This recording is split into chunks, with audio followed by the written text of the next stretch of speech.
हिंदू धर्म की एक प्रसिद्ध पौराणिक कथा है जिसका प्राचीन हिंदू धर्म ग्रंथों में भी उल्लेख किया गया है।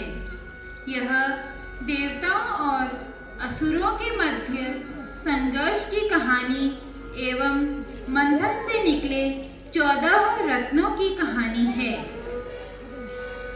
स्वर्ग के राजा इंद्र भ्रमण पर निकले। रास्ते में उन्हें दुर्वासा ऋषि मिले। ऋषि अपने उग्र क्रोध के कारण चर्चित थे।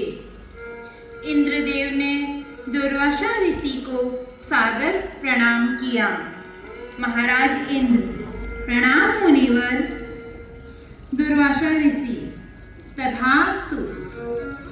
इंद्र की सहजता से प्रभावित हो ऋषि ने पारिजात वृक्ष के फूलों की माला इंद्र को उपहार में दी, लेकिन भूलवश राजा इंद्र ने यह माला स्वयं न पहनकर अपने ऐरावत को पहना दी और हाथी ने इस माला को जमीन पर गिराकर अपने पैरों से कुचल दिया।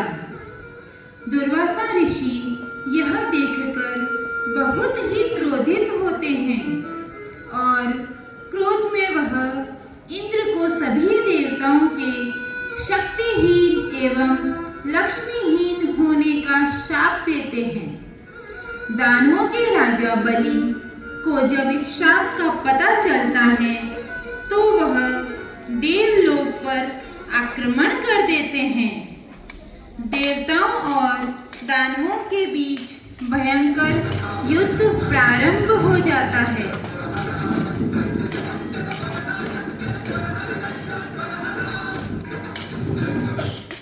दानवों के प्रकोप से बचने के लिए सभी देवता मिलकर सृष्टि रचयिता ब्रह्मा जी के पास जाते हैं। देवगण, प्रणाम ऋषिवर। ब्रह्म ऋषि, चिरायु भव। कहीं देवगण, कैसे आना हुआ? देवगण, ब्रह्मदेव कृपा करें, हमारा मार्गदर्शन करें। दुर्वासा ऋषि के शाप से हम सभी लक्ष्मीहीन एवं शक्तिहीन हो चुके हैं और दानवों ने देवलोक पर आधिपत्य स्थापित कर लिया है। ब्रह्मा जी, शांत देवगण, शांत। प्रत्येक समस्या का कोई न कोई समाधान अवश्य होता है। मैं आपसे यही अनुग्रह करूंगा कि आप सभी भगवान विष्णु की शरण में जाएं। वह आपकी सहायता अवश्य ही करेंगे। देव, मुनिवर, कृपा कर आप भी हमारे साथ चलें। ब्रह्मा जी देवताओं के साथ भगवान विष्णु के पास जाते हैं। ब्रह्मा जी एवं देवता, भगवान विष्णु के श्री चरणों में हमारा कोटि कोटि प्रणाम। विष्णु जी, आयुष्मान भव देवगण। देवगण, हम सभी पर घोर विपदा आ पड़ी है। कृपया हमें दैत्यों के प्रकोप से बचाएं भगवान। भगवान विष्णु, शांत हो जाइए देवगण, घबराने से कुछ नहीं होगा। दानव अभी बहुत ही शक्तिशाली है और आप अभी उनका सामना नहीं कर सकते। अतः उचित यही रहेगा कि आप दानवों से संधि कर लें। हे देवगण, कृपया ध्यान से सुने। क्षीर सागर के गर्भ में कई अमूल्य वस्तुएं छिपी है, जिसमें अमृत भी एक है। इस अमृत को पीने से देवताओं की शक्ति का वर्धन होगा, लेकिन इसके लिए देवों को समुद्र का मंथन करना होगा और अकेले देवों के लिए यह कार्य अत्यंत ही दुष्कर है। अतः कूटनीति यही कहती है कि आप देवगण दानवों का समर्थन अर्जित करो। आप दैत्यराज बलि के पास जाकर उनके समक्ष समुद्र मंथन का प्रस्ताव रखो। भगवान विष्णु के आदेशानुसार महाराज इंद्र दैत्यराज बलि के पास जाते हैं। महाराज इंद्र, महाराज बलि, मैं आपके समक्ष एक प्रस्ताव लेकर आया हूँ। क्षीर सागर के गर्भ में अनेक अमूल्य रत्न छिपे हैं और अगर हम देवता एवं दानव मिलकर समुद्र मंथन करते हैं तो हमें अमृत प्राप्त हो सकता है। समुद्र से अमृत प्राप्त होने की बात सुनकर राजा बलि को लालच आ गया और उन्होंने समुद्र मंथन के लिए हामी भर दी।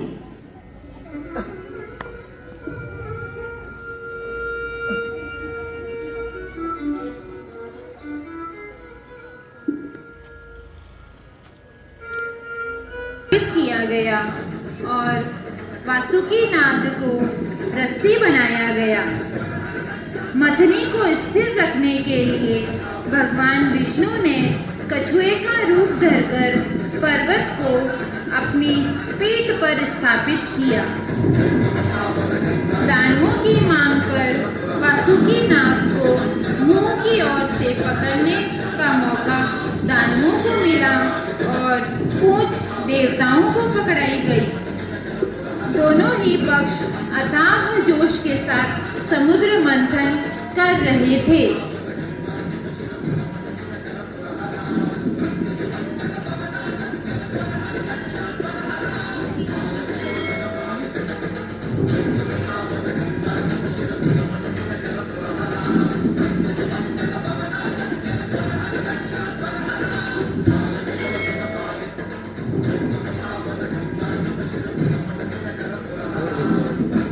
समुद्र मंथन में सबसे पहले हलाहल विष प्रकट होता है, जो इतना विषैला था कि संपूर्ण सृष्टि को नष्ट कर सकता था।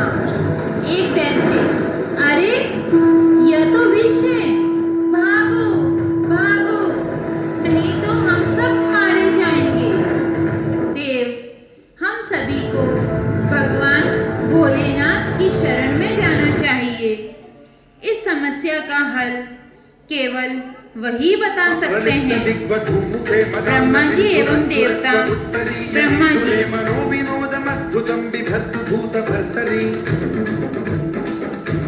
भोलेनाथ, समुद्र मंथन से विष निकला है जो पूरी सृष्टि को संकट में डाल सकता है।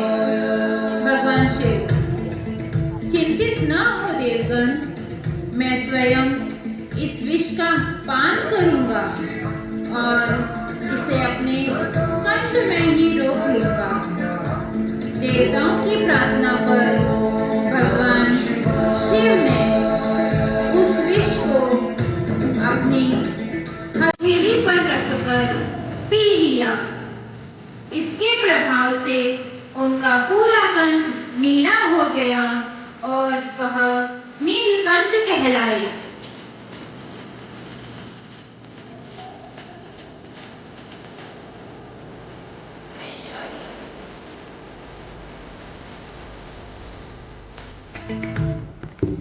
पुनः समुद्र मंथन शुरू हुआ।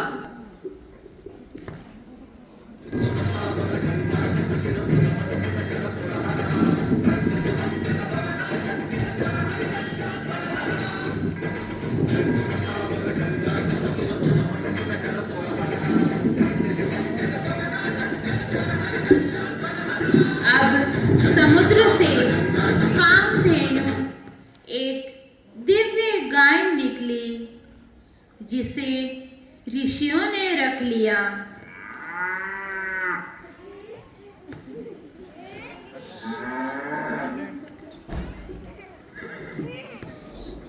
इसके बाद उजस्थला अश्व निकला जिसे दैत्यराज बलि ने रखा।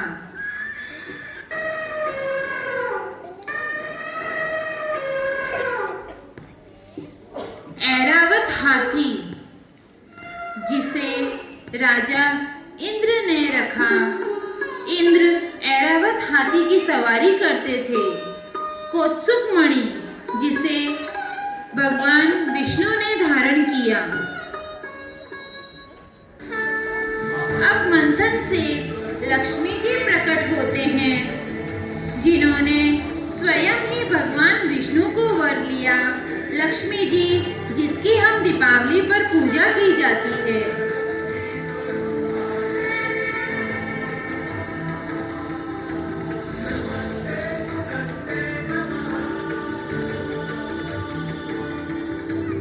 रंभा एक अप्सरा निकली जो देवताओं के लिए नृत्य करती थी, जिसके नृत्य पर सभी देवता मोहित हो जाते थे। इतना सुंदर उसका नृत्य कि सभी देवता उसके नृत्य पर मंत्रमुग्ध हो जाते थे। पारिजात नामक एक वृक्ष निकला जो स्वर्ग में लगाया गया।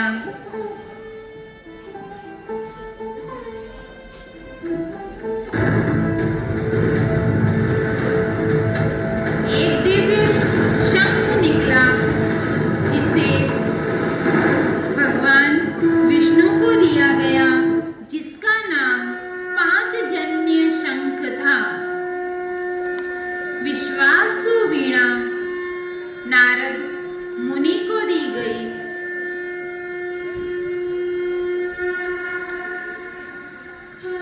मंथन के अंतिम चरण में धन्वंतरी देव अपने हाथों में अमृत कलश लेकर प्रकट होते हैं।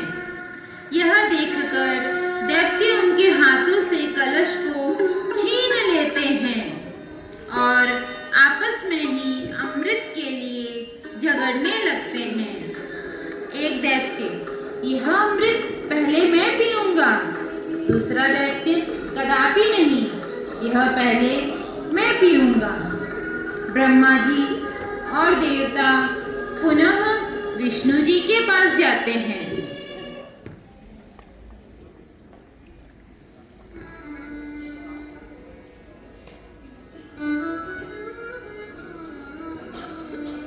भगवान विष्णु के पास जाते हुए ब्रह्मा जी कहते हैं, हे देव, सभी दैत्यों ने अमृत कलश को छीन लिया है और देव इतने समर्थ नहीं हैं कि उनसे अमृत कलश अर्जित कर पाएं।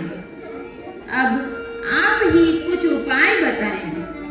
भगवान विष्णु, आप कदापि चिंतित न हो मुनिवर।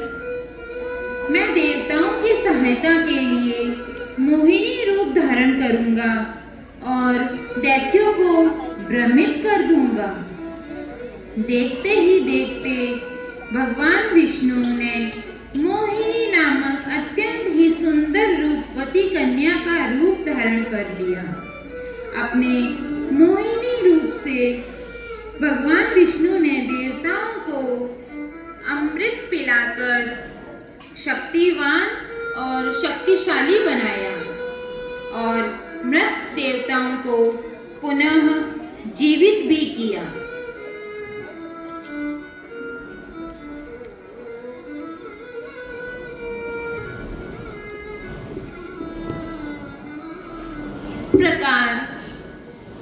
इस प्रकार देवताओं ने अपनी समझदारी और संयम से दानवों को पराजित किया और अपना धन, वैभव एवं बल पुनः प्राप्त किया।